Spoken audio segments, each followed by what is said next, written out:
బట్టతలతో బాధపడుతున్నారా? ఆధునితనమైన పద్ధతిలో hair transplantation చేయబడును. Face clinic, Hyderabad. నమస్కారం శ్రీ ఆచార్య అనంతకృష్ణ స్వామి గారు. నమస్కారం అండి.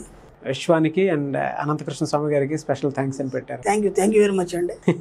అలా చాలా పాజిటివ్ కామెంట్స్ ఉన్నాయి సార్. ఇంకా బాగా సంపాదించాలి, ఇంకా బాగా ఒక స్థాయికి వెళ్ళాలి. తప్పకుండా ఈ ఎపిసోడ్లో ఏం చెప్తారు? ఇప్పుడు మనము దానం ఇవ్వాలని మనం చెప్పామండి చాలామందికి.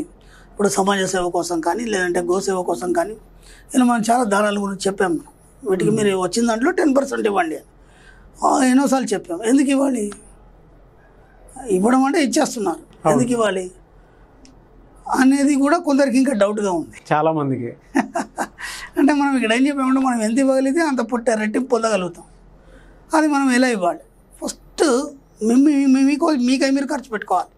ఏదైనా సరే మీకై మీరు ముందు ఖర్చు పెట్టుకోవాలి. అంటే మీరు ఎంతవరకు కరెక్ట్గా ఉన్నారనేది మీకు విశ్వానికి తెలియచేయాలి. ఓకేనా? అంటే మీకోసం మీరు కూడా ఇప్పటివరకు చాలా గొప్పగా ఎప్పుడు ఖర్చు పెట్టుకోలేదు. ఓకేనా? అంటే మీకంటే ఒక చైన్ కానీ లేకపోతే ఒక లాకెట్ కానీ లేదంటే ఇంకేమైనా బ్రాస్లెట్ కానీ ఇవన్నీ ఎప్పుడు కూడా మీకోసం మీరు ఆలోచించలేదు. ఎప్పుడు కూడా పిల్లల కోసం, భార్య పిల్లల కోసమే ఆలోచించారు, ఫ్యామిలీ కోసం ఆలోచించారు. ఒకటి మీకోసం మీరు ఖర్చు పెట్టుకోవడం, రెండు మీకోసం మీరు చాలా అందంగా తయారవడం, మీకోసం మీరు ఒక యాటిట్యూడ్ని మార్చుకోవడం, దీనికోసం మీరు ఖర్చు పెట్టాలి ఫస్ట్. ఓకే, ఫస్ట్ మీరు ఎంతవరకు కరెక్ట్ ఉన్నారు. అందుకే మనం ఏం చేస్తామంటే క్లాస్లో చెప్తాం ఈ దానాలలో దాన్ని ఎలా డివైడ్ చేయాలి, ఎవరెవరికి ఎంత ఇవ్వాలి అనేది. ఓవరాల్గా మనం 10%ని మనం దానం రూపంలో కానీ లేకపోతే ఖర్చు పెట్టడానికి మనం ముందు కేటాయించాలి. ఈ ఖర్చు పెట్టడం వల్ల ఏమవుతుందంటే ఇప్పుడు ఎలా ఉంటుందంటే కొత్త నీరు వచ్చినప్పుడు పాత నీరు వెళ్ళిపోవాలి. అవును, డబ్బులన్నీ కూడబెట్టుకుని అలాగే బీరోలో పెడితే దాంతో నీకేం రాదు. ఇప్పుడు నువ్వు ఇవ్వడం వల్ల ఏమవుతుందంటే అది ఎన్నో రకాలుగా ఉపయోగపడుతుంది. మీరు ఒక మంచి డ్రెస్ ఒక 25,000 పెట్టి ఒక మంచి డ్రెస్ కొనుక్కున్నారు, దాని మీద ఎంతమంది ఆధారపడి ఉన్నారు? షోరూంలో మనం కొనుక్కున్నాం, దాన్ని ఒక్కసారి మనం లోతుకి వెళ్ళినప్పుడు దాని మీద ఎంతమంది ఆధారపడి ఉన్నారని అర్థమవుతుంది. ఇప్పుడు ఆ షోరూమ్ కూడా ఎలక్ట్రిసిటీ బిల్ కడతాడు. ఓకే, దానివల్ల ఎలక్ట్రిసిటీ ఎంప్లాయీస్ వాళ్ళందరికీ కూడా ఒక మనం హెల్ప్ చేసిన వాళ్ళం అవుతాం. ఓకే, అలా ఎన్నో రకాల డిపార్ట్మెంట్స్ ఉన్నాయి, వాళ్ళన్నిటికీ డివైడ్ అయిపోతుంది మనీ అనేది. దాంతోపాటు అక్కడ ఉన్న ఎవరైతే వర్కర్స్ ఉన్నారో వాళ్ళకి డివైడ్ అవుతుంది. దాంతోపాటు ఈ యొక్క నేసినటువంటి కార్మికులు ఉంటారు వాళ్ళకి, అలా ప్రతి దగ్గర నీ మనీ అనేది డిస్ట్రిబ్యూట్ అయిపోతుంది. అవుతుందా కదా? అవును. ఇప్పుడు ముందు మీకోసం మీరు ఖర్చు పెట్టుకోండి. మీరు ఎంత హ్యాపీగా ఉన్నారు అనేది మీ యొక్క ఇన్నర్ మైండ్కి తెలియజేయండి. మీరు ఎంత ఆనందంగా ఉంటే, ఎంత సంతోషంగా ఉంటే, ఎంత ఖర్చు పెడితే అంత డబ్బు వస్తుంది. అది ఫస్ట్ పాయింట్. ఓకే, సెకండ్ మీరు సమాజ సేవకి ఇవ్వడం కానీ గోసేవకి ఇవ్వడం కానీ. ఈరోజు గోసేవకి చాలామంది మా గ్రూప్ నుంచి కానీ బయట వాళ్ళు కూడా గోసేవకి చాలామంది డబ్బులు ఇస్తున్నారు. అది చాలా సంతోషంగా ఉంది ఆ విషయంలో. ఎందుకంటే అది ఒక రకమైన సేవ. అది అలాగే ఇంకా తల్లిదండ్రులకు కానీ ఇంకా చాలా రకాలు ఉన్నాయి మన దాంట్లో. మనం క్లాస్లో దాన్ని ఒక్కొక్కటి పాయింట్ చెప్తాం, దాన్ని ఎవరెవరికి ఇవ్వాలనేది. ఓవరాల్గా 10% మీరు ఎవరికైనా ఇవ్వచ్చు. ముందు మీకోసం మీరు ఖర్చు పెట్టుకోండి. మీకోసం మీరు ఖర్చు పెట్టుకోవడంలో చాలా ఆనందంగా ఉంది. ఇవ్వడం వల్ల ఏమవుతుందంటే ఇవ్వడం అనే గుణం అలవాటు అవుతుంది ఫస్ట్. ఇప్పటిదాకా మనకు తీసుకోవడం అలవాటు అయింది. ప్రతి దగ్గర కూడా అన్నీ ఆశించడం, వాళ్ళ దగ్గర వీళ్ళ దగ్గర నాకు అది కొనివ్వలేదు, నాకు ఇది ఇవ్వలేదు, వాడికి ఇచ్చాడు వీడికి ఇవ్వలేదు, నాకు మాత్రం అసలు ఇవ్వలేదు, ఇవన్నీ కాంప్లైంట్స్. మీరే ఇచ్చే స్థాయికి వెళ్ళారనుకోండి, ఈ కాంప్లైంట్స్ అని పోతాయి ఫస్ట్, వాళ్ళు క్లియర్ అయిపోతాయి. అవును, అంటే మీరు ఇక్కడ ఇవ్వడానికి మాత్రమే జన్మ తీసుకున్నారు, తీసుకోవడానికి కాదు. ఎందుకంటే ఐఎమ్ ద కింగ్ అని మనం చెప్పుకున్నాం గతంలో, అలాగే ఐఎమ్ క్రియేటర్ అని చెప్పుకున్నాం. కింగ్ ఎవరిని అడగడండి. అవునండి, కింగ్ ఎవరిని చేసి అడగడు, అతను ఇస్తూనే ఉంటాడు. ఇవ్వడానికే అతను జన్మ తీసుకున్నాడు. ఇప్పుడు మీరు కింగ్ అని చెప్పినప్పుడు మీరు కూడా ఇవ్వడానికి జన్మ తీసుకున్నారు కదా. ఇక్కడ ఇంకేం జరుగుతుందంటే మీరు ఇవ్వాలనే ఒక ఊహ కానీ లేకపోతే ఆలోచన కానీ వచ్చినప్పుడు మీరు ఎంత ఇస్తుంటే అంత మీకు తెలియకుండా మీ యొక్క ఆరాశక్తి పెరుగుతుంది. అంటే అది విశ్వం తనకు తానుగా మీకు తెలియకుండా మీ చుట్టూ ఒక ఆనందమైన పొర తయారు చేస్తుంది. దాన్ని ఆరా అంటాం మనం. ఆ ఆరాశక్తి ఎలా ఉంటుందంటే ఇప్పుడు మీరు ఎంత హ్యాపీగా ఇస్తున్నారో అంత ఆనందాన్ని అది స్వీకరిస్తుంది. మీ చుట్టూ ఒక అనంతమైనటువంటి ఒక ఎనర్జీ ఏర్పడుతుంది, అది మీకు తెలియదు. అది ఆటోమేటిక్ ఏమవుతుందంటే మీరు ఎలా ఇస్తున్నారో అలా చకచక మీ పనులు స్టార్ట్ అయిపోతాయి. ఇప్పటివరకు పెండింగ్ ఉన్న వర్క్స్ ఏవైతే ఉన్నాయో అవన్నీ కూడా మెల్లిమెల్లిగా స్టార్ట్ అయిపోతాయి. ఓకే, రెండోది మీరు ఎక్కడ వెళ్తే అక్కడ మీకు ఒక మంచి గుర్తింపు వస్తుంది, ఒక మంచి వాల్యూ వస్తుంది. అలాగే మెల్లిమెల్లిగా మీ బిజినెస్ అనేది ఇంక్రీజ్ అవుతుంది, మీ బ్యాంక్ బ్యాలెన్స్ పెరుగుతుంది. ఇలా సమాజంలో మీరు ఎక్కడికి వెళ్ళినా సరే మీకు ఒక ప్రత్యేకత అనేది ఉంటుంది. ఓకే. ఎందుకు? ఆరాశక్తి పెరుగుతుంది. మీకు తెలియకుండా ఇవ్వడంలో మీకు ఆరాశక్తి పెరుగుతుంది. ఆరాశక్తి ఎంత మనం పెంచుకోగలిగితే అంత హ్యాపీగా ఉంటాం మనం.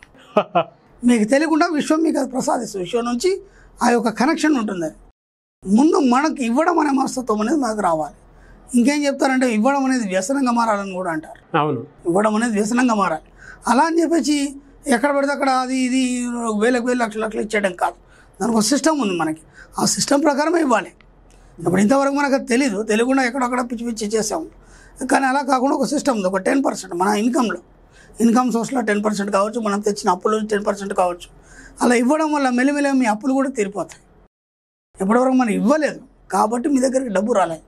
ఇలా ఎంతోమంది నా దగ్గరికి వచ్చినప్పుడు అడుగుతూ ఉంటారు, ఇంత మంచి బిజినెస్ చేశాను, ఇంతమంది ఎంప్లాయ్మెంట్ ఇచ్చాను, అన్నీ చేశానండి, ఉన్న పరంగా నా బిజినెస్ ఎందుకు ఫాల్ డౌన్ అయ్యాయి? అవును. అప్పుడు ఏం అర్థం కాని పరిస్థితిలో ఉన్నాను. నేను ఫస్ట్ పాయింట్ అదే అడుగుతాను, ఇంతవరకు మీరు ఎవరికైనా డబ్బులు ఇచ్చారా, దానం చేస్తారా? ఎక్కడైనా ఆశ్రమాలకు కానీ సమాజ సేవ కానీ ఎక్కడైనా మీరు దానం చేస్తారా?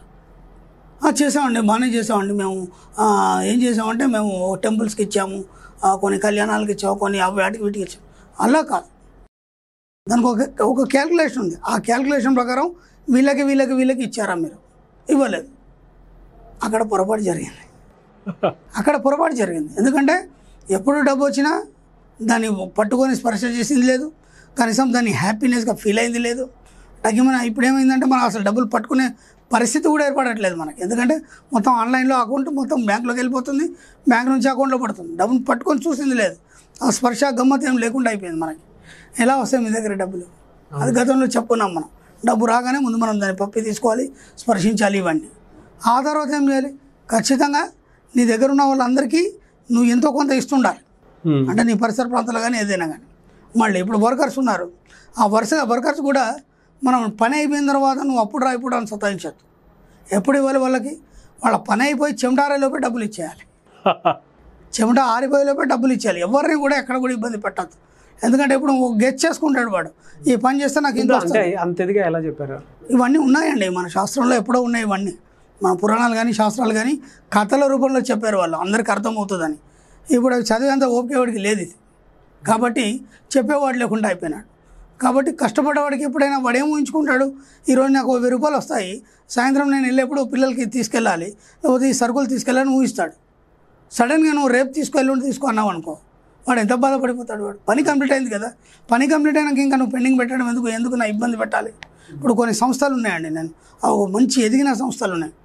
వాళ్ళు మంత్ ఫస్ట్ వచ్చే లోపే 1 డే బిఫోర్ శాలరీస్ వేసేస్తారు అందరికీ. ఎంత హ్యాపీగా ఉంటుంది. అడిగేదాకా చూడదు ఎవరికి కూడా అడిగేదాకా చూడద్దు. కాబట్టి ఫస్ట్ వచ్చేలోపే 1 డే బిఫోర్ వస్తే నీదేం పోయింది? ఫస్ట్ అయినా వేయాలి, 5వ తారీఖు అయినా వేయాలి, 10వ తారీఖు దాకా సాగతిస్తారు దాన్ని. అవును, వీడు అడగాలి, సార్ ఎప్పుడు ఇస్తారు?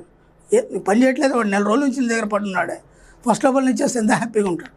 ఈ యొక్క ఏమవుతుందంటే వీళ్ళందరి యొక్క బాధ తెలియకుండా అదొక అనంతమైన బ్యాడ్ లేదా నెగిటివ్ శక్తిగా తయారైపోతుంది. ఇదంతా ఒక నెగిటివ్ శక్తిగా తయారైపోయి అది ఒక స్టేజ్కి వచ్చేసరికంటే పెద్ద మొత్తంలో పెరిగిపోయి ఉన్న పరంగా ఆ సంస్థ పడిపోవడం కానీ లేకపోతే మొత్తం లాస్ అయిపోవడం కానీ ఇవన్నీ జరుగుతాయి. తెలీదు, మనం అది దాన్ని లైట్గా తీసుకుంటాం. మనం ఇలాంటి పనులు ఎప్పుడు చేయకండి. ఎంత వీలైతంత మీకు వచ్చిన డబ్బులోంచి 10% తీయాలి అర్జెంటుగా. మళ్ళీ రేపు తీద్దాము, ఎల్లుండి తీద్దాము, ఎంత అవి కాదు.